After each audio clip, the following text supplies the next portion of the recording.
All right, guys, I just finished shooting a new video with Matt Staples. We're going through some of the hands from the third place finish that he just had. It was a lot of fun. Matt's a really smart guy. I get to hear some of his thought process, and you guys can enjoy the video that we get into right now. All right, guys, what's going on? We have got Matt Staples on the call, who just took third in a tournament for 23K, and he is we're going to go through the top 10 spots, and he's going to give us some of his thoughts, and I'm going to see what I think. Well, what's going on, Matt? How you doing? What's going on? It's good to be on. I'm excited. Awesome. Let's roll. Let's roll. King 9 spades. Cool. I like the open. Sizing looks good. Put it up. And yeah, I just went for the big bet. 2 overs gutter. Mm-hmm. So how do you think about a flop like this? Do you bet the whole range? Are you checking some hands? Like, how do you think about this? Checking a lot, actually, probably. Like, okay, cool. I'm betting more polarized. Like, I need to have something decent here. Like, doing a lot of checking, I think. Okay, how do you think? I wasn't sure if I wanted to check this one or not, but I decided to go for the bet. I don't know. Sure. 2 overs gutter seems pretty good. Okay. Yeah, I mean, I think this hand is likely to mix in a situation like this one. I would structure like ace-9 as like a really high frequency check. So I would think about it as like how do I want to bet my 9x combos, and like which 9s do I want to bet, right? Right. And so in that kind of vein, like 10-9's an open-ended hand, right? So that's kind of a different hand class in this. Jack-9's got the double gut shot as well, so that's basically open-ended. So that's not exactly the same hand class as this either. So it's not until we get to Queen-9, right? So we have Queen-9, King-9, and Ace-9, which are like effectively the same hand. And so I would be betting Queen-9 a lot, right? And I would be betting King-9 sometimes, and I would be checking Ace-9 a lot. And that's like that's kind of a simplification for how I would think about it. Yeah, that makes sense. Right? Okay. Break that down. Okay. Cool. So, but I think the sizing looks good. I think the sizing looks pretty clean. Okay. Calls. And when I see this turn, like I'm thinking, okay, it's the diamond, which brings in a lot of flushes for the big blind. It's the 3, which is the lower end. They're gonna have more of that. So like I just feel like I want to slow down and like continue betting with, you know, a diamond, maybe a stronger draw, like something like that. Like start checking a lot of this. That's how I think about this turn. Okay. The turn, I think that you do want to bet this hand sometimes. So one of the things you want to make sure, just like listening to the way that you're talking about your range, I do think you want to make sure that you're kind of cognizant about making sure that you have clean bluffs when the board 4 flushes. So I'm a little concerned with the way that you described your range, that you're not gonna have that. So that when the board 4 flushes, your range is gonna get too strong. So you do want to make sure that you've got some non-diamond bluffs in the range. The nice thing about this is that you've got your fading hearts. Okay, so if you had a hand that did duplicate hearts here, that would introduce a few problems just because you'd block some of the check folds. Okay, so if, he might check call a hand, like maybe he check calls king queen of hearts. Maybe he doesn't, but maybe he does, right? And so when you barrel the turn, obviously that hand's no good now. So obviously a hand like king queen of hearts is going to fold the turn. So we want to unblock those types of hands. So I do like that you faded hearts here. I think we want to find some hands that aren't diamonds that can barrel. You can make you make a good point that you could have 10-9, which is a stronger straight draw for bluffing here. I think that's reasonable. But I do still think that you want to double barrel here. This is not the worst diamond in terms of like flushes that can fill. Okay, so it is one that's low, so it doesn't give you top pair hands. That's true. But the fact that it's low means that you've got full coverage of the flushes. So for example, if the turn were the ace of diamonds, that's great because it gives you top pair, but there's a drawback, right? And so the drawback is that you can't have ace high flushes, right? And with the way that an opening range is shaped from the hijack, ace high hands, like being stripped of ace high flushes, is a pretty asymmetric plus for the big blind. Because once the opener is missing all those ace high flushes, the big blind still has all the flushes because the big blind defends all suited hands.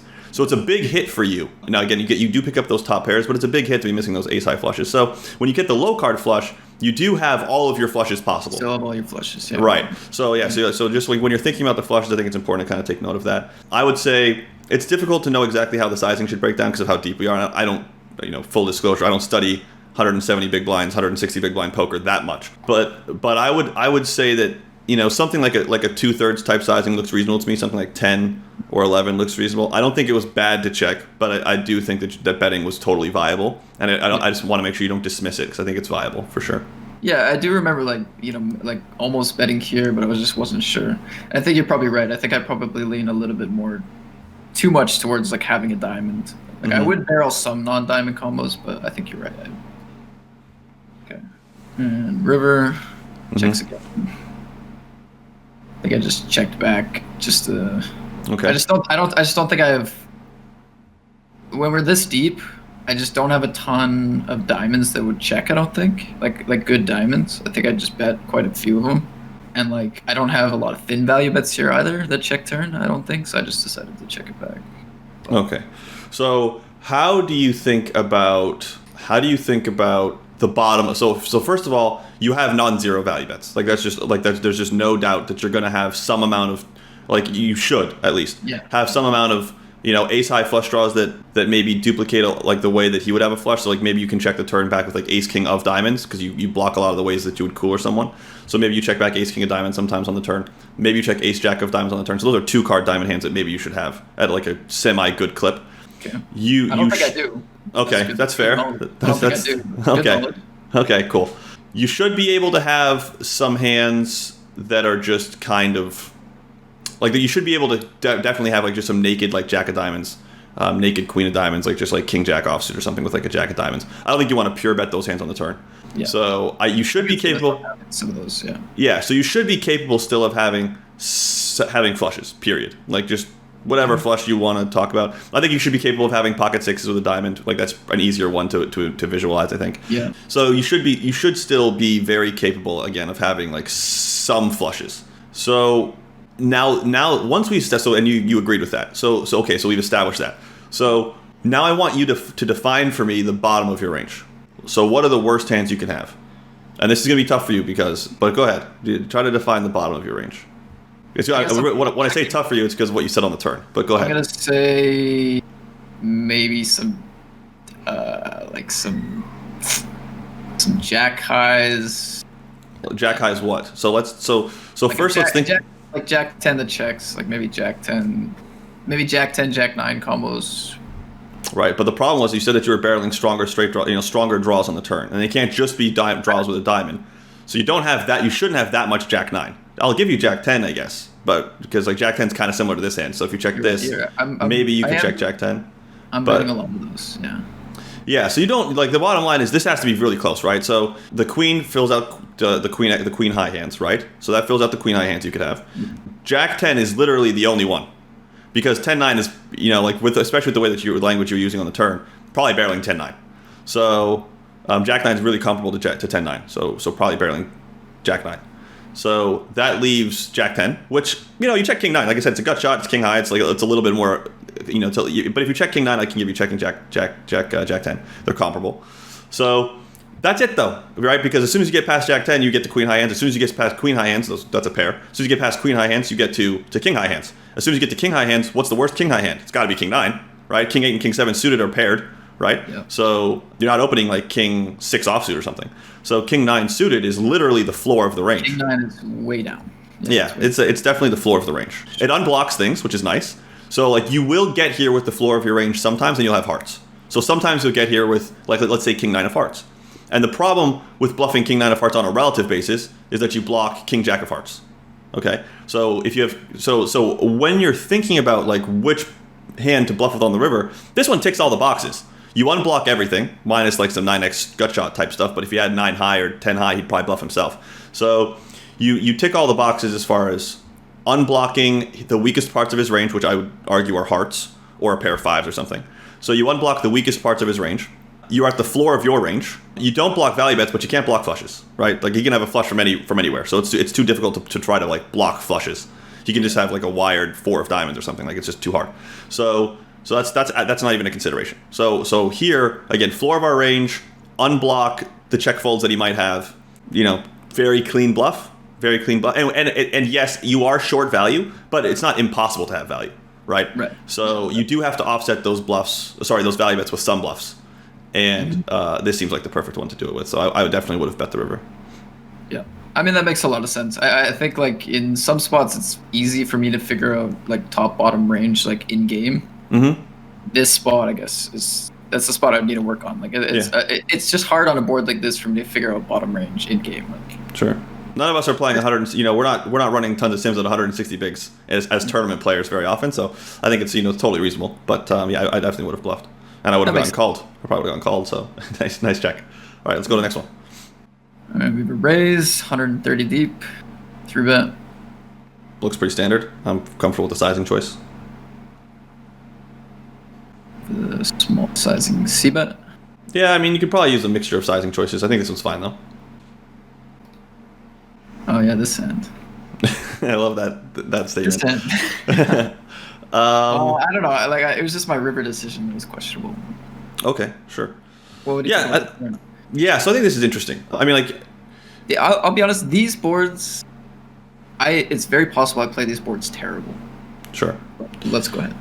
So this, I think, is fine, for what it's worth. So I think this is fine. I think that... So one of the things to just keep in mind is that when you get a board texture like this one, the probability that your opponent has the nuts is obviously quite high. He's going to have a lot of king X hands. Like, he's going to have king queen. It's not impossible to stack up from the flat ace king preflop. He could have king jack. He could have king 10 and a flop to straight. So it's not, you know, he could even have, you know, some people, I don't think it's great, but some people can have pocket kings preflop a lot. I think it's not bad to have pocket kings sometimes, but I don't think it's great to have pocket kings much at all. So I would mostly 4-bet pocket kings preflop. So yeah, so I think that there's a lot of king X coverage here. And when there's a very high probability that your opponent can have the nuts, typically bet sizing is going to be constrained. It's going to be on the smaller side. You didn't go, you know, ham with sizing though, and this is, I think, an appropriate sizing considering there are a lot of other hands on this particular board to get value from. So your opponent's got a lot of 2-pair here. Your opponent's got a lot of draws, flush draws. So I think that it's totally reasonable to choose this sizing with on this particular board. I don't have a problem with this, but it's just like when you mentioned these types of boards being problematic, they should the easiest way to kind of improve your play is just to make sure that you're not thinking about using really big bets on average. When you get like 4 straight boards, you typically want to be, particularly on the turn, you want to be generally thinking about like 60% or smaller, maybe 70% or smaller on average. So like you're not trying to overbet, you're not trying to do 2x pot or anything. And as soon as you get there, it's kind of it cleans things up a lot because betting small or checking, and that's not that tough. So go ahead. On this turn, are we like with this size? Like I'm just thinking about the sizing. Like, should we be value betting ace queen, ace jack, suiteds? Like, should we be value betting all of our sets? Like I'm trying to think about my own strategies here. Like I think because if he has a lot of king X and like how do we break down our range? Yeah, exactly. That's one of the reasons why like the bias towards smaller sizings is reasonable. So one of the reasons why the bias towards smaller sizings is reasonable is because of exactly what you said, which is like if I have a set, like how do I extract value from a range that's got a lot of straights in it? Right, so that's a math problem. So if we bet pot, right, we're going to get called half the time, and roughly speaking. And if we bet a quarter pot, we're going to get called 80% of the time, roughly speaking. So the smaller you bet, the more you should expect to be called. And so when you think your opponent has the nuts a lot and you've got a really strong hand, but you're concerned about the frequency of the nuts, you just bet smaller. And that's why on these boards where your opponent can have the nuts a lot, that's why we size down. So I think the sizing choice is reasonable. As far as like, can you bet pocket jacks or pocket queens to this sizing choice? I do think so. I don't think it's unreasonable to bet pocket queens here to this sizing. I don't think it's unreasonable to bet pocket jacks to this sizing choice. I don't think it's unreasonable to bluff to this sizing choice. Although it's gonna be difficult, obviously. You don't have a lot of bluffs on this board texture that traditionally defined. You're gonna have to bluff with some pairs and things probably. So yeah, I don't know. I think this was reasonable. And the river's the 8 of hearts. Yep. See, they have a pot-sized bet lift. Yep. And I went for that. Yeah. So what are you thinking about when you choose this bet size? I'm thinking that I just think like through my history, this is just a bias, but like it's just very hard for people to call down a big sizing here for value at the end of the day. And like I'm not gonna want to blast. I'm not gonna want to bet any of my other hands pot for value. Right. It's like if I have a set or ace queen here, like I'm not gonna want to blast the pot size bet in. So I said like this is where I'm gonna want to go for value, and it's like probably more likely to get called, just because, and it might induce at like some very low frequency, but like I also recognize that like bluffing like this probably will never happen. But I don't know. That's how I think about it. Sure. So it's very difficult for you to be bluffing. It's very difficult. It's not impossible, but it's very difficult. And the reason it's very difficult is not because of like any kind of thing that you've done wrong. It's just that the nature of the situation is that like if you were bluffing with something that had a 9 in it, so like let's say you c-bet the flop with 10-9 suited, you've got a straight now. So if you c-bet the flop with 10-9 suited, then double barrel it, now you've got a straight. So it's difficult to c-bet the flop and the turn with like you're not and 3-bet pre-flop with like 6 high. You just don't have it. So yeah, you just don't have. It's really tough spot for you to be bluffing.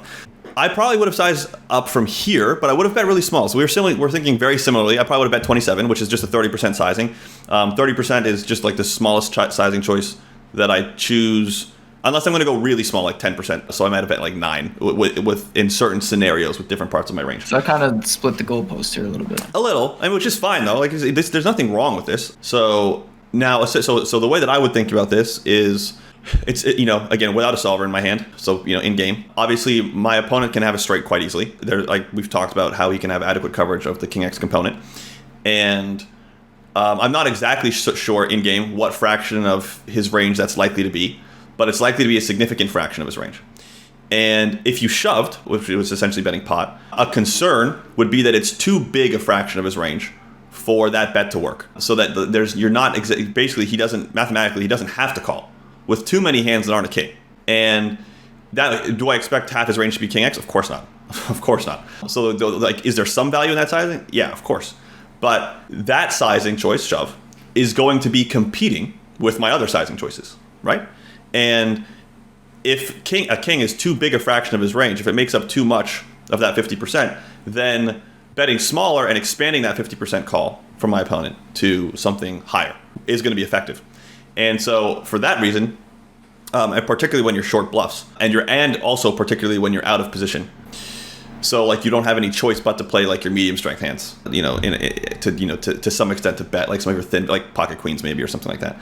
So yeah, I think I like a 30% sizing choice here. That's what I would have chosen. I'm open to the fact that it might not be the right answer, but as a result, I don't hate what you did. I think this is fine. Looks good. Cool. Onwards. Yes, sir. Raise 3-bet. Yeah, looks good. Cool. Jack 7-7. I bet small. So are you always betting here? Yeah, I'm betting a lot. A lot. I'm probably mixing. So I don't think betting's bad. So like I said, mixing means betting sometimes. But I do think check is something to think about here. It's not like it's not a bad board. So how do I structure that? So first, it's two-tone texture. At the margin, the fact that it's a two-tone texture increases the probability that I check. And so a rainbow texture would decrease the probability that I check. Okay. And a monotone texture would also similarly increase the probability that I check. So I'm going to be playing more passively on two-tone and monotone textures at the margin. So I'm going to be mixing to check a little bit more there. And the board is not great for Broadway. It's not bad for Broadway. Small blind 3-bet strategy is generally linearly constructed. Very difficult to construct it in another way. So you're going to be 3-betting a lot of like Queen Jack and Jack 10 and King Queen and stuff. And so boards that are very, very, very good for those types of hands will tend to be higher frequency C-bets. Boards that are not as good, so like 7-5-3, for example, will tend to be lower frequency C-bets. So again, without the solver in my hand and looking at the answer, that's the way that I would be thinking about it going in. And as a result, this type of board texture to me is like somewhat likely to be mixing. And this is a type of hand that quite efficiently checks. So I probably would have higher frequency checked this hand. But again, I could be totally wrong. I mean, like, are you thinking about the 7-7 on the board ever? Like, we're not really 3-betting 7x, and like they can use that board to raise. Yeah, I have 7 suited probably, maybe, but right. So at the margin, do they have some coverage of the 7 that's kind of like essentially asymmetric? Yeah, they do. The small blind does not 3-bet with 7x hands much. They just don't make a big part of how you would 3-bet the small blind. But the thing is, they don't make a big part of how someone would open. Okay, so the 7x hands that he opens are few and kind of few and far between. Yeah. That being said, the 7x hands that he does have, he's very likely to defend versus the 3-bet. Yeah. So like now, how does that play out? How relevant is the 7? It's not that relevant. I'm not like, it's not that problematic, but it does mostly belong to him on a relative basis, right? So like it's a small consideration. It matters though, because it increases the probability that when you have your value bets, you lose. So if you think about having a hand like pocket queens at the margin, him having the ability to have a 7 does matter, but I don't hate your bet for what it's worth. Like I said, I think mixing's good. Yeah. I would personally, like, if you asked me to peg a percentage, like 80% betting from a range perspective makes sense. It's just that this hand seems like kind of efficient, and I would want to have some kind of check in there. So yeah, the only reason I asked about the 7 is because I was thinking, okay, I bet 5.9. He makes it 12 because he can rep, trips or have like a raise on this flop or whatever. Like I have to. I'm terrible at that spot. He makes it 12, 13 here. I have ace 10 of clubs. I kind of feel like my hand's good, but I probably just fold. I don't know. It just seems like that causes some headaches for the bet. But sure. So I think if you bet and he 2-bets, this hand is a fold, for what it's worth. Yeah. If you bet and he 2-bets, then this hand does fold. I also don't think that you should be too concerned about him 2-betting. 3-bet pots with a positional advantage for your opponent in this situation like this one. He should mostly be playing call fold, and the 2-bet percentage should probably be less than 8%.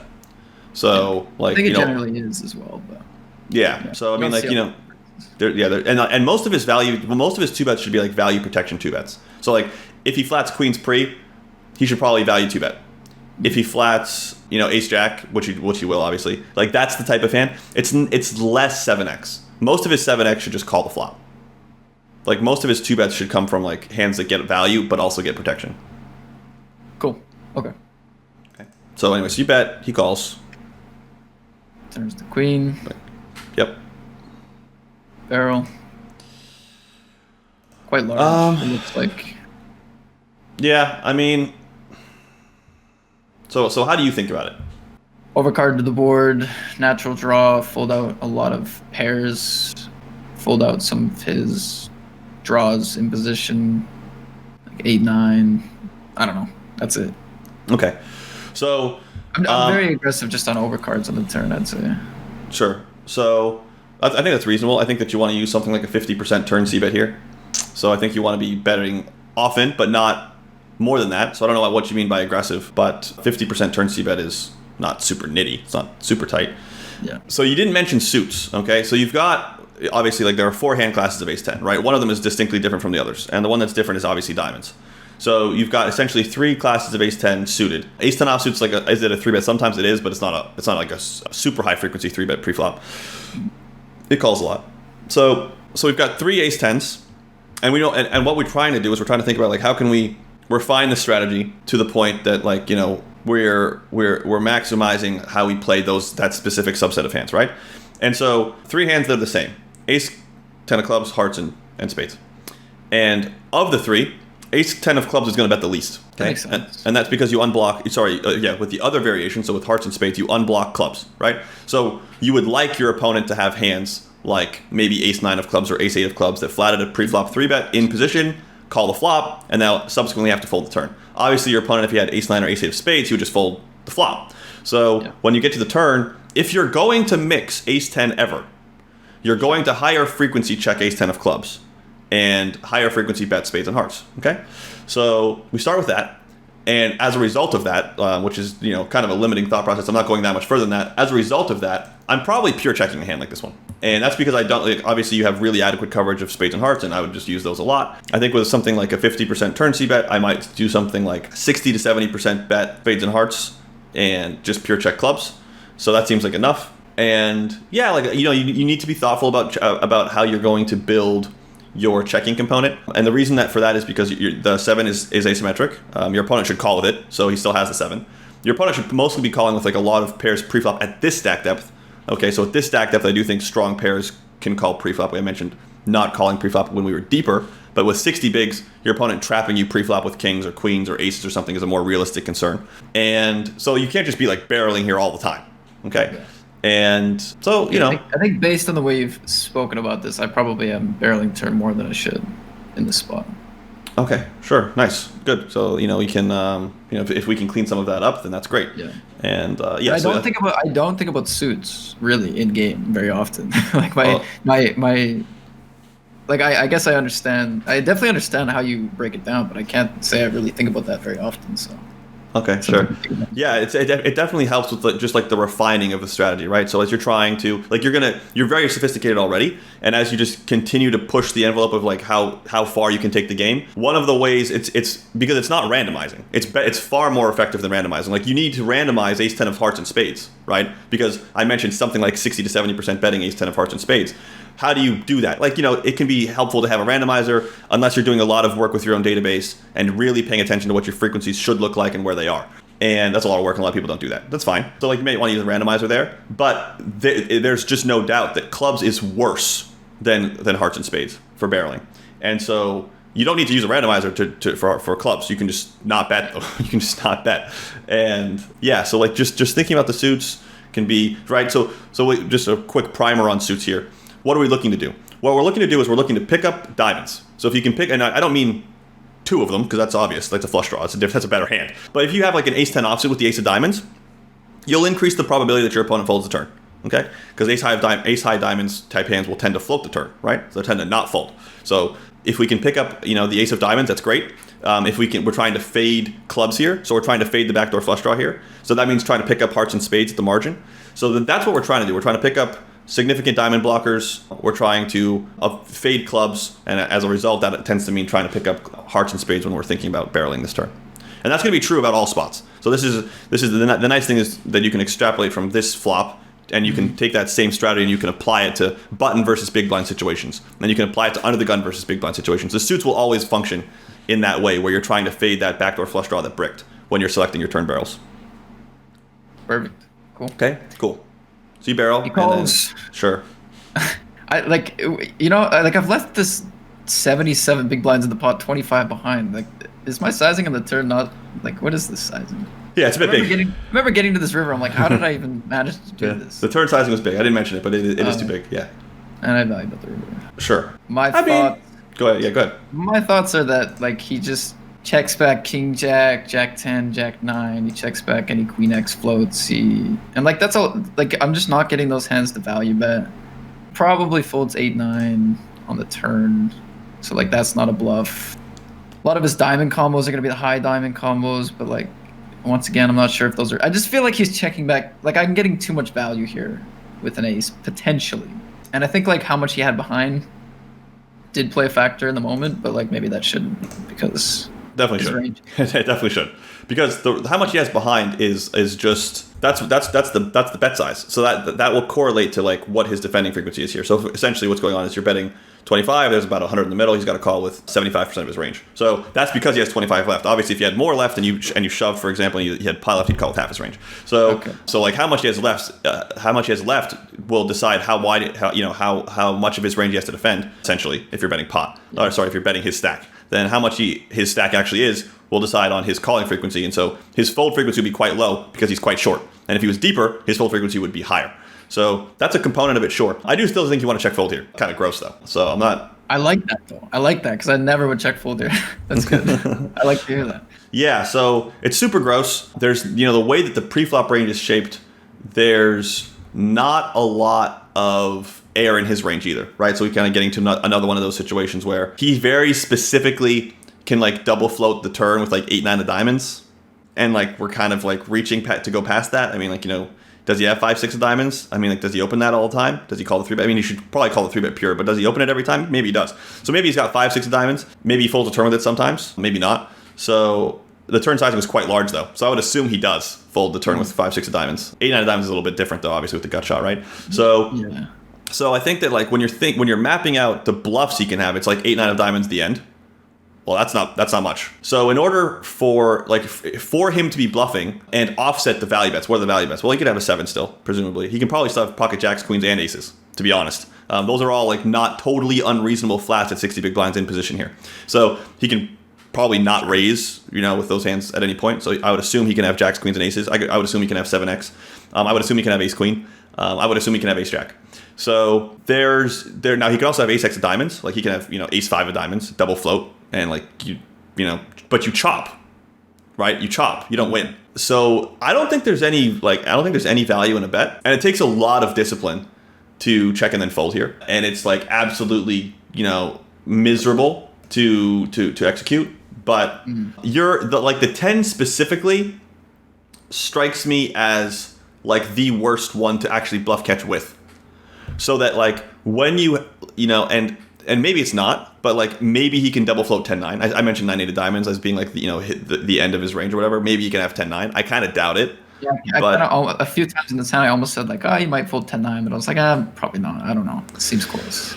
But. Yeah, like, so maybe, like, we're trying to reach, but, like, if you check and he jams, we're hoping when we have a hand like this that he has 10-9, and you block that. So, like, if you have, a choice between hero calling here with, like, ace 5 and hero calling here with 10-9, I'd rather hero call here with ace 5 all day. So like, that's why I would check the river with this hand, and then when he jammed, I would be like, well, I'm also going to check ace-5. And then I would call with ace-5, and I'd probably fold ace-10. And, like, I would be thinking that I'm going to be majority calling this river as well. And, like, yeah, that's kind of it. Yeah, I think it does make a lot of sense. Is this all based on the assumption that he will, like, fold his Jack X combos all the time and, like, fold his any Queen X clubs? Or, like, if we assume he calls all those things, should we start value betting? Or is this just based on, like, or is that still going to be a check? Like, right. I'm this triple barrel line, the more I think about it, the less I think I'm going to get called down by those kind of hands. Sure. Just looking at the board, like, if he is calling those hands for the sizing that he has left, right? Should we value that? Or is his range still stronger? Yeah, I think that I don't think he can though. Like, I think that should we under those conditions? Yeah, probably. So if we lock him to calling with Queen Jack and things, like, yeah.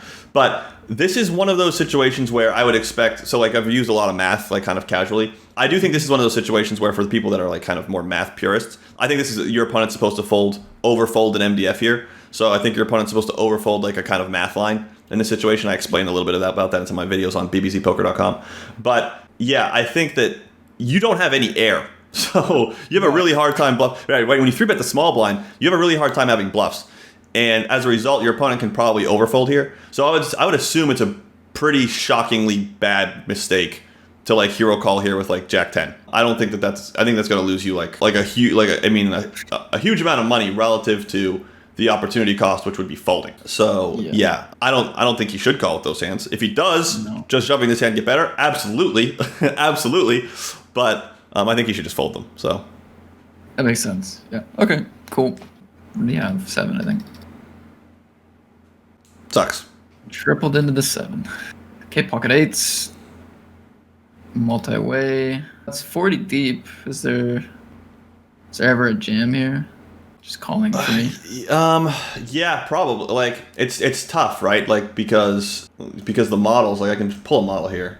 I haven't had models for any of the hands we've looked at, but the ICM, I don't actually review a lot of tournaments on Poker Tracker. The ICM thing came up, so maybe we're deep now in this. Okay. Yeah, so, like, you know, if this hand was taking place at 40 effective, 9s would be, like, the 3-bet, and you could be shoving it sometimes. Obviously, like, if the hand takes place at 20 effective, then it's a much better jam. A big part of the problem here, though, is that at 40, when the button is 40 big blinds effective, the button flats a capped range against under the gun because you're quite deep and you need to get stacks in. So the button is not going to flat aces and kings at 40 big blinds, for example. Yeah. When the button is 20 big blinds effective with the under the gun player, the button can most certainly flat aces and kings and queens against the under the gun player. So this is a difficult situation for, like, a model to try to translate. I would argue that calling's pretty good. I would assume that the button, that you're risking 40 big blinds against the button, and the button's got an uncapped range now because of how short the under the gun player is. And that's really problematic for shoving. So I would like calling here. And I'm really quick to jam because I think that people don't call 40 big blind shoves wide enough. I think that people are really bad at defending against those types of things. But I would just be a little bit concerned that the player 8's range is a bit stronger than usual. And by usual, I just mean like a 40 big blind hand normally. Not crazy strong, but, you know. So I would call. I like to call. Okay. Checks the button. Pretty small bet. Yeah. You can probably fold. It's super nasty, though. And I'm a pretty huge nit in multi-way pots often, but yeah, this hand just does nothing. So, sure. Like, okay, so, like, how do I think about this? First, I think you're going to have, like, probably 0% fold against this sizing choice with, like, 6x and 3x. I think that you're probably going to want to flat here with almost all your strong hands to protect the weaker parts of your range. And I just think 8s is in no man's land. So, like, do I hate calling? Like, I don't hate it. Like, it's fine. I mean, like, maybe it's better than folding and I'm stupid. Like, it looks standard to call. Like, it looks really standard to call. But I'm skeptical still. So, like, my advice is fold, but maybe it's bad advice. So, like, I think it's fine-ish. But, like, at the margin, like, you know, if you say, like, you know, you have to jump off a cliff or not, like, maybe, you know, put a gun to my head, I'm going to tell you fold. But I think it's close. I don't think it's like, you know, you made some tragic decision. I just think it's close. Sure. Okay.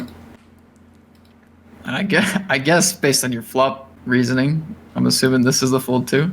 Yeah, I'm pure mucking turn. And now we're in a very specific scenario where having the 8 of spades is not really helpful in my opinion. You do pull out some of the ways that a flush would fill, and like the 8 of spades is not a big part of its range, so maybe it's more helpful than harmful. But I would be a little bit concerned that you block like 8-9 or something. I don't know if that's reasonable. I don't know if it's reasonable for him to have 8-9 suited or something. So maybe I'm just like being an idiot. But again, this hand doesn't do anything. So like if you have a 6, so like let's just say you have a 6. I don't even care. We can pick a naked 6. Like let's pick 8-6 to make it really similar to this hand. If you have 8-6, then you block a set. I mean, you block a set. And you block 2 pair. Like the 1-6 that he could flat is 6-7 suited. There's nothing stopping him from betting to a small sizing on the flop with 6-7 suited. So that hand actually does stuff that's helpful. This hand only hurts you. Like you block 8-9. I guess. Like I don't know if it's. Go ahead. Oh, that makes a lot of sense. It does. Okay. Like it's against the sizing of the turn. It's a bluff catcher now, and it's a bad one. Yeah, I just don't think it does anything. Like I'd rather just have a naked 6. And the thing is, you don't even just have naked 6s either. Like you have good 6s. Like you could have 6-5, right? That's a great 6 because you got a gut shot. It's 6. You could have 6-5. You could have 6-4. You could have ace-6, which draws to like a clean 2 pair. Like he doesn't flat ace king at 20 bigs much. So ace-6 draws to a pretty clean 2 pair. Unblocks bluffs really well because it's ace high. People don't bluff with ace high as much. So like you've got like great 6s to call with. You've got the same 3s. Suited, but you've got the same 3s roughly speaking. And like this hand just doesn't. I'm just not seeing any help. Like it's not giving me any help. So I'm just like, all right, this hand's going in the muck. Yeah. If he's value betting, this hand performs the same way as a 6, minus the fact that it's got less outs. So right, like if he's got a king, you lose with like what's he value betting with when he bets to 8 into 12? Like he's betting 2/3. Like what's he value betting with? I mean, it's got to be. It's probably not pocket 9s. I mean, maybe it's probably, put it this way. It's probably not ace-7. Maybe it is.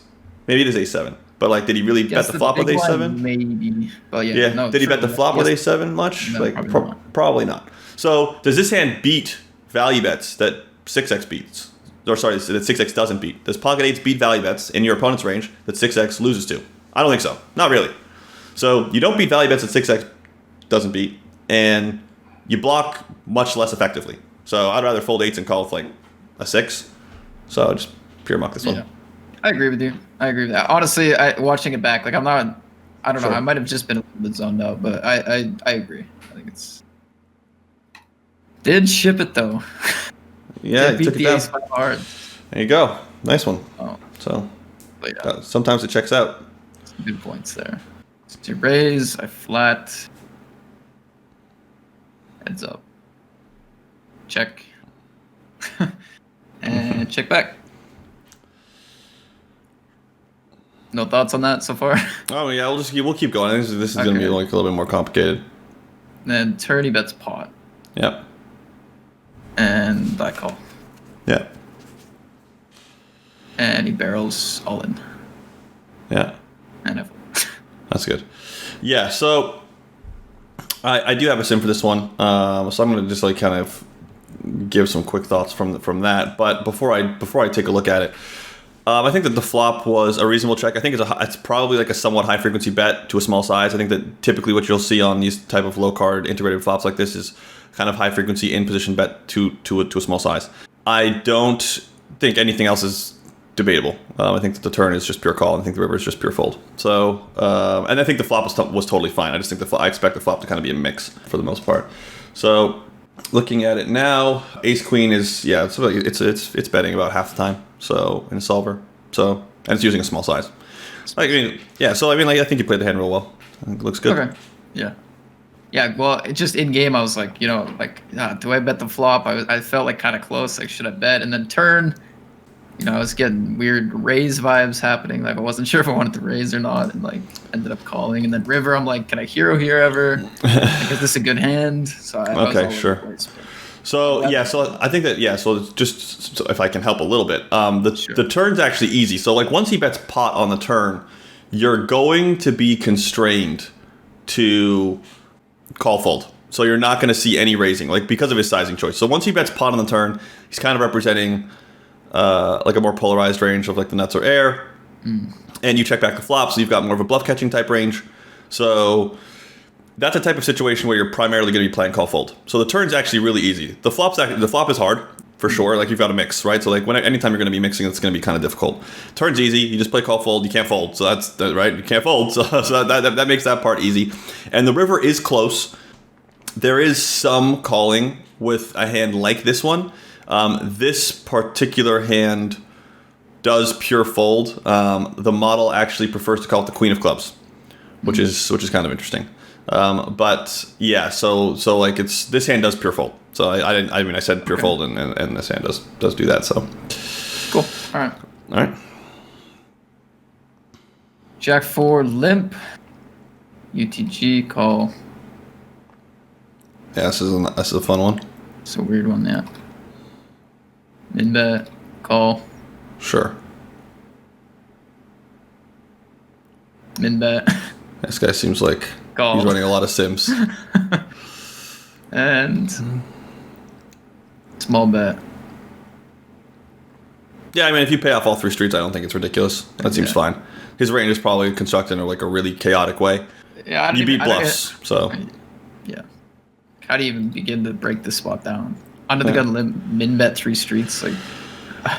Yeah, well, I mean, like I said, I would mostly think that his range is probably constructed in a more chaotic way. That would be one way to break it down. I would say that it starts with like maybe 25%. It might be capped, so he might not have overpairs in it. He might be raising hands like kings, queens, and jacks, for example. So there's a lot of chaos in his strategy, and it's very difficult for even like a 30%, even if you were to expand his range to 30%. It's very difficult for like a 30%, 25, 20, it doesn't matter. Range that's missing some of the pairs to actually have something here. So I would just call. All right, 9-10 under the gun, raise, button flats, king 10-7, I check, check, check, check, check, bet, close to pot. I actually don't even. I don't remember this hand. I have no idea what I did here. Right. That's a weird one. I guess I folded. Yeah, I mean it's. I think folding is very clean on the river. You need to make sure that you're not checking too capped of a composition. I think if you're capable of having a hand like so, when you think about check raising, I think you mostly want to think about check raising something with a 5 in it. To the extent that it's possible to have something with a 5 in it. I don't think this hand really does anything in that regard, and I don't think this hand's like going to be calling here too much. So I think folding here was pretty reasonable. Let me just see. I think I have a solution for this as well. So I feel like I should still have a decent amount of hands to find a call with on the river, like better hands. Yeah, so do I. That's kind of the. And he's betting pretty large too, which is. Yeah, I mean, like I think his sizing's like not unreasonable. He shouldn't be betting like really small. Like he shouldn't be betting like 30% or something. There's no reason for that. Right. So I think that when he decides to bet, he should be betting like half pot plus here. Yeah. And looking at a model, your hand is like a 15% call. It does mostly fold. You do have to actually call a lot though with Jack 10 and Queen 10. You just don't have like again. You did check 3 streets, so to defend like kind of like a math minimum here. You're gonna have to hero call, but this hand doesn't do it. So like, it doesn't block enough. So this hand doesn't really call much. It's more like Jack 10, Queen 10, King X. You have very little Ace X at this point in the hand, right? So yeah. Okay. Well, yeah, not the worst. It's all good. Ace King raise call. Yep. Small sizing. I don't know. I thought about maybe a bigger sizing here too, but. What do you think about checking? I think it's fine, but I think that off this stack depth, they're gonna check a decent amount of draws, which I'm not super pumped about. That's like how I would think about it here. It's like I think once we get shallower, they're not gonna start betting all their draws, like a lot more checks. But right. Well, I mean, I do think that you need to check hands like this. Sometimes I don't expect this to be pure bet. I don't have a sim for this one, but I do expect checking, betting. I think a lot of small is not the answer. Like I don't think there's a lot of small, but I don't think betting small with this hand is like bad. So it's the type of board texture where against the population of players who aren't like quantitatively oriented, there's still not really an opportunity for me to try to take this pot away with small sizings. So there's nothing exploitative going on. Basically, like the way that people play, he's going to be able to defend his range very capably on this flop. even if he plays kind of in a weak way. So, yeah, you know, I don't think betting large in this would be bad. I think betting like 4 would have been like something to think about maybe. But I would just basically say that this hand can be played in any way, and it's very flexible. Yeah. And I wouldn't like lock myself into like this answer. Okay. Turns to 3. Start blasting, I think. Yep. Sure. Calls. So I think the turn barrels is solid. You don't have, once you decide to bet the flop, you don't have a lot of room for checking these types of hands on the turn. I think a lot of people think that they can do this a lot. It's very difficult with this hand because you don't have enough hands to support the double barreling range because of the flop's king high. So it's not like you have a bunch of overpairs to choose from and like you can mix them and match them. You have aces and ace king as far as like really strong hands, and so like you're just kind of short. You can end up kind of short value bets if you check this one, because I know a lot of people would look at this like, I have ace of diamonds, maybe I want to check, and I kind of doubt it. So I don't hate the idea, but I don't think it would work as well. I think you're going to need this hand a large fraction of the time in betting. Yeah. But okay, so anyway, so you bet, and then you get called, which is good. Yeah. And then jam the river for value. Sure, seems fine. Yeah. Okay. So I guess just the flop sizing in that hand is a talking point. Yeah, I mean, like I just think that you can. Like I said, I think that checking a lot is going to be an answer. I think like mixing the sizing up is an answer, and then like I wish I could be more specific about exactly what to do. Checking to check raise? Not necessarily. Not yet. Yeah, not yeah. So checking to check, and then I'm going to be check raising sometimes, and then I'm going to be check calling sometimes. Yeah, I'm not going to be able to do anything else. I'm sorry, let me rephrase. I'm not going to be pure playing this hand on the flop. I do think that I'm going to be getting close to pure playing this hand on the turn once I bet, but again, not on the flop. Flop's going to be like mix of check call, bet. Yeah, I'm just kind of curious. I don't have a raise. ton of. I guess my game is very simple. Like I don't have a ton of mixing, or at least I just haven't gone deep enough into like solver work in poker theory to do a lot of mixing in spots. So like Right. my range on the flop, like I play a lot. Like okay, I check, king 5, king 6, king 8, maybe king 10 on the flop as like my checks, and then I'll be bet like very straightforward on that kind of sense. Sure, understand. And then bet my better one. So I'm just curious when you say like, oh, we check this, like to do what, because like normally Sure. my checks would be to check call. Like I do mix and check raises, but I guess I don't have a very like solid foundation of why yet at this point. Sure. So basically, that's awesome. So that's a cool question. So I think that a big part of what's going on for me is I want to make sure that I can end up with reasonably strong ranges when I take all of the lines. So that's a part of the mixing, unless there's a very compelling like kind of opportunity cost reason not to do that. And so like what I mean by that is sometimes like bluffing will just be tragic with some hand, like it's just like you don't have enough equity, so you just give up. And sometimes you just won't have enough value bets which is more relevant to this hand. Sometimes you just won't have enough value bets to like mix this hand to some other option very often. So which is the case here on the turn. You just don't, in my opinion, you just don't have enough value bets after you bet the flop on this type of board texture to really high frequency check this hand on the turn. So I would have bet it. But yeah, in general, like playing really good poker is going to look something like when I check call the flop and check the turn and then get to the river, I need to make sure that range has really strong hands in it. When I check call the flop and bet the turn, that range has to have really strong hands in it. When I bet the flop and check call the turn and check the river, that range has to have really strong hands in it. When I bet the flop, bet the turn and check the river, that range should have some really strong hands in it, right? So there's going to be some mixing, some degree of mixing, and to the extent that with when you're thinking about really strong hands, putting them into all of those different buckets to make sure that there's some coverage there, so that you're not just getting destroyed against overbets or something when various things happen. Again, with the exception being that sometimes there's a really compelling opportunity cost reason to kind of like have a range be just hollow or like capped and screwed. And so like an example of that is like if you overbet the flop and then you overbet the turn and then you check the river, you're probably screwed. And that's because like your really strong hands should just bet for the most part. Yeah, and they should just empty. And the reason for that is because your opponent, in a lot of those types of situations, has a very condensed medium strength range. They've been doing a lot of the calling. So if you check with your medium strength hands, you should expect a lot of checking from your opponent, because with the way your range is shaped, you're either bluffing or you have the nuts. And so it doesn't really make sense for him to start betting his medium strength hands now. It doesn't make, right? So in that case, like if you check your really strong hands, it's just really expensive. Like he's just going to check back anyway. There's no real reason for him to start betting. Even if you were checking to check fold, it doesn't matter for, like it still doesn't incentivize him to bet, because you're checking to check fold air, and he's got a medium strength hand that beats there. So like again, like that's the exception to the rule.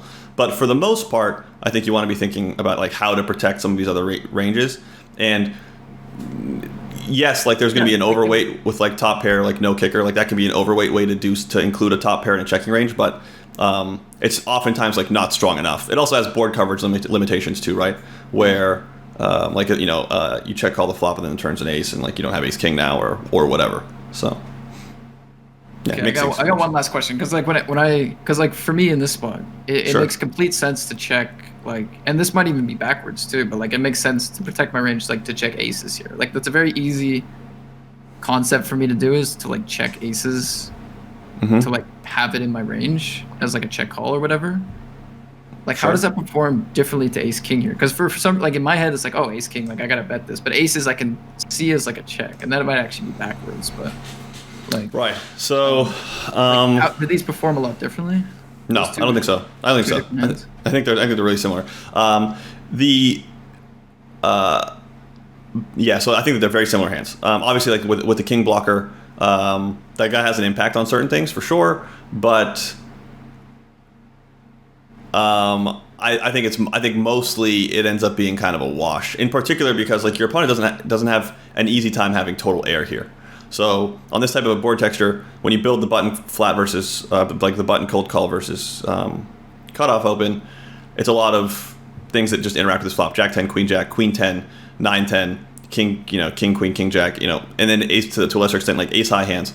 So having two aces in your hand isn't necessarily.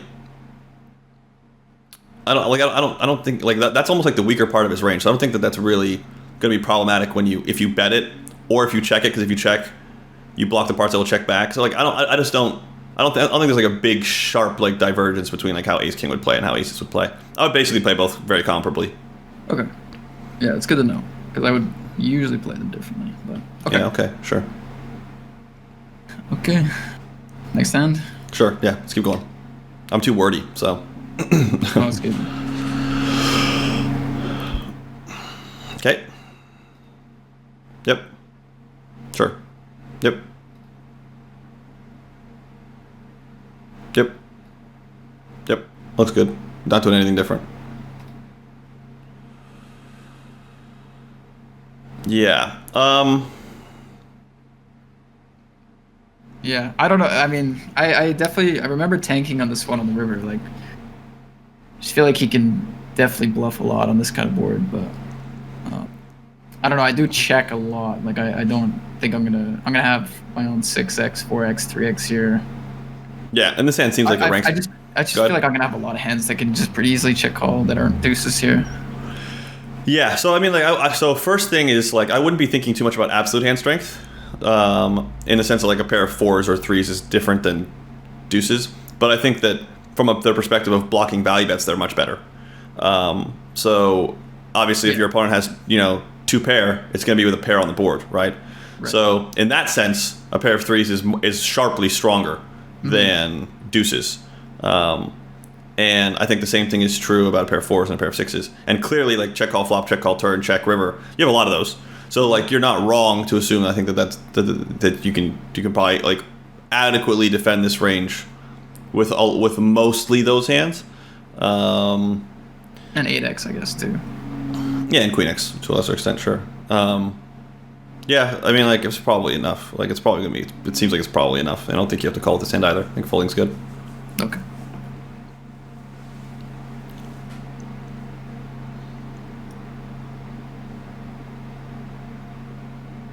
Ooh, interesting.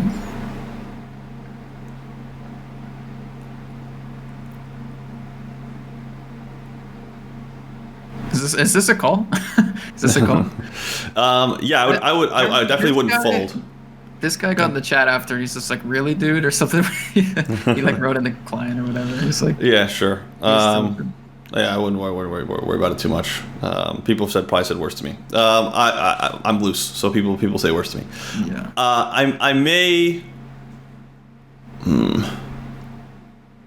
I mean, like, I don't know. I don't know. I check call is just because I find that people are doing just a lot of in-position betting multi-way these days, like with just a lot of hands, like small pairs and like, I don't know, just weird hands like 10-9, like just going for really small bets. I guess his bet wasn't that small though. It really wasn't, so maybe that's why. That was my logic. It's like, okay, I can make the nuts and like people bet pretty wide in position. Yep. But now that I'm looking at his sizing and like the fact that the big blind's actually shallow as well, because they can just start check raising a lot, I don't know. That's probably a stronger betting range than that. I don't know. Yeah, I mean, I think that, first of all, it's 0% fold. The only thing I'm thinking about is raising. I think check raising is like kind of interesting. I don't know if it's good though. So, yeah. So yeah, you're defending here for sure. It's just about whether or not I raise or call. So. Yeah. Turns the king. I continue to check. Seems fine. Wouldn't surprise me if there's a small frequency lead, but also seems fine. Okay. Yeah, I wasn't sure if there was room to lead any streets here, but I just decided to check it down. Yeah, I think that I think two things. I think that the turn can involve small like leading. I don't think it's unreasonable to lead. I'm not 100% how to think about the frequency of it, but I think it's viable. And if I had to guess, I would say like 20 to 25% of the time. And then I think that two betting the turn is actually also viable. I think you can check raise. Yeah. Turn. And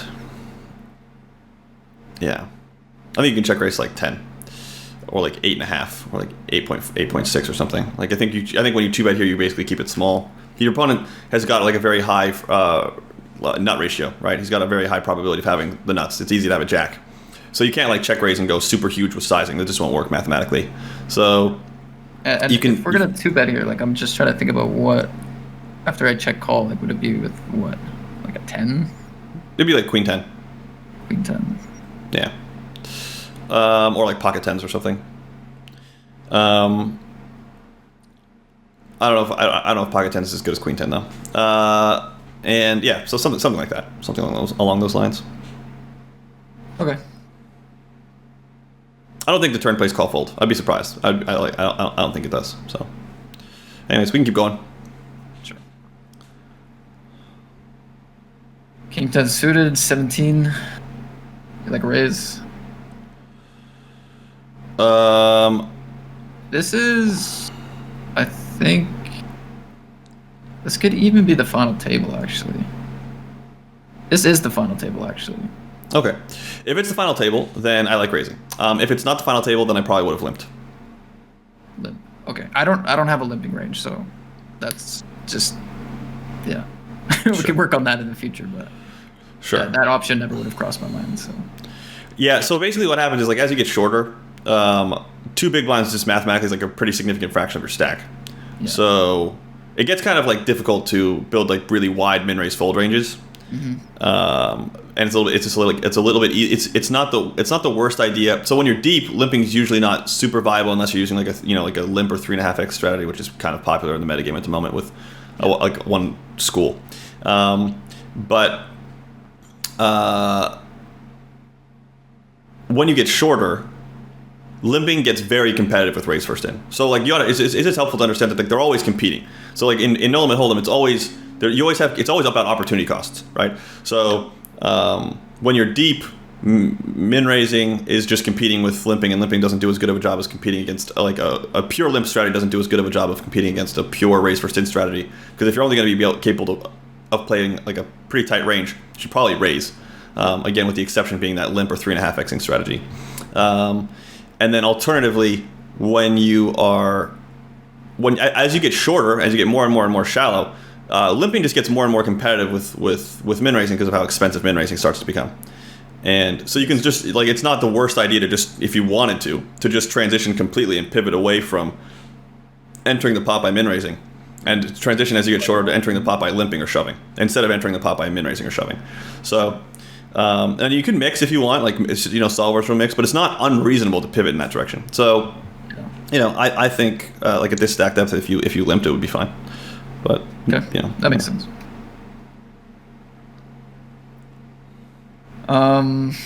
Yeah, this is a good one to get your thoughts on. This spot's pretty interesting. I went for the bet. Mm-hmm. I think it's fine. I mean, like, you can definitely go ahead. I guess I don't really have much other thoughts. I wasn't sure if like checking or betting would be better off the stack depth at all. Sure. On a Jack 8-6, I wasn't really too sure. Like, is it that bad to bet fold? Like, I thought maybe it is because like it's just such a nice hand over multiple streets. But maybe it's, yeah. I just decided to bet. Yeah. So it's very much the case that as you get shorter like this, so 15 big blinds, it does get harder to see bet, to use a simple strategy that you see like kind of very commonly. So like one of the common strategies you would see is like, you know, early position or middle position versus big blind, bet range, right? That's pretty common. I think most people are used to seeing an answer that looks like that, and that type of answer is less common as we get more and more shallow. So I don't think it's going to be great here to bet range. I think that this hand does kind of fall into the category you're talking about, which is it's almost too much equity to bet fold and like not enough to bet call, and that's really gross, so like maybe I should check. Yeah, it kind of feels that way, but you can probably still 70% bet here. And there's still going to be some amount of betting from this hand class, if I had to guess, and it's probably still kind of a lot-ish. So I don't hate it. It's not like head over heels like the best answer, like the only answer. You should be more careful when you have this stack size around, you know, c-betting at really high frequencies for sure. But this was still not bad. Okay. And turn was pretty interesting as well. Just stack the pot ratio wise and like the equity this hand has. I decided to check back. Yeah, don't hate it. Just to realize my equity that way. It just seems like the 7 can create quite a few check jams and like, once again, stack the pot ratio wise. I don't know, like, do I fire another like 30%? Do I jam, like overbet jam? That doesn't seem very good to do. So no, I would say that the answer on the turn for you involves relatively little shoving. Yeah. So on a 7, is there like, if the turn was like a queen, is there shoving?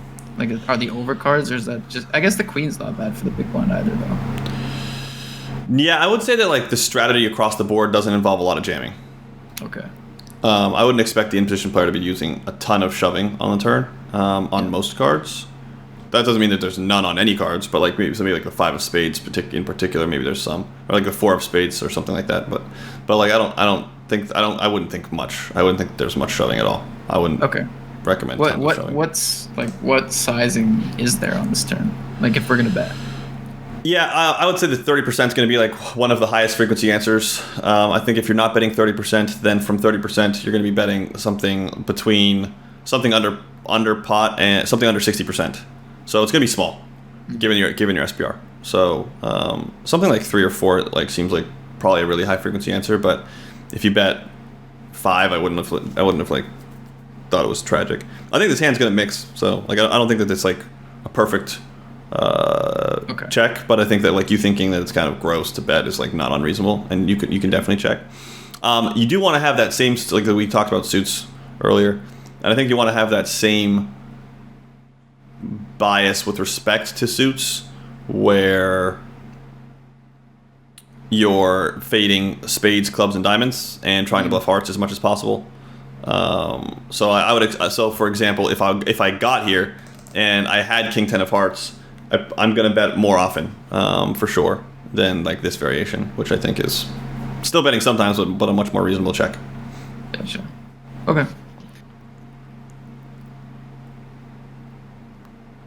Okay, that's that. And that's yeah, it. River fold seems good. And yeah, Sorry, so I guess I just blew by that one. yeah, no, that's all good. But yeah, I do think the river fold seems reasonable. The 7 is probably going to be so. First, like if the turn were like a deuce, the river would be like, obviously it's a different card. But if the turn like a deuce or something, you should think about calling, right? It's difficult against this sizing choice to fold too many hands. But I think with the 7 being a 7, it carves out enough of his bluffs that you're probably going to be able to fold quite a bit more than like a math model would suggest. So folding this hand seems good. Yeah, man, and it was fun. We can go through more hands whenever you want to. I had a good time. Yeah, it was a lot of fun, man. I enjoyed it. I learned a lot. Awesome. Thanks, buddy. Talk to you later. Yeah, Bye. thanks.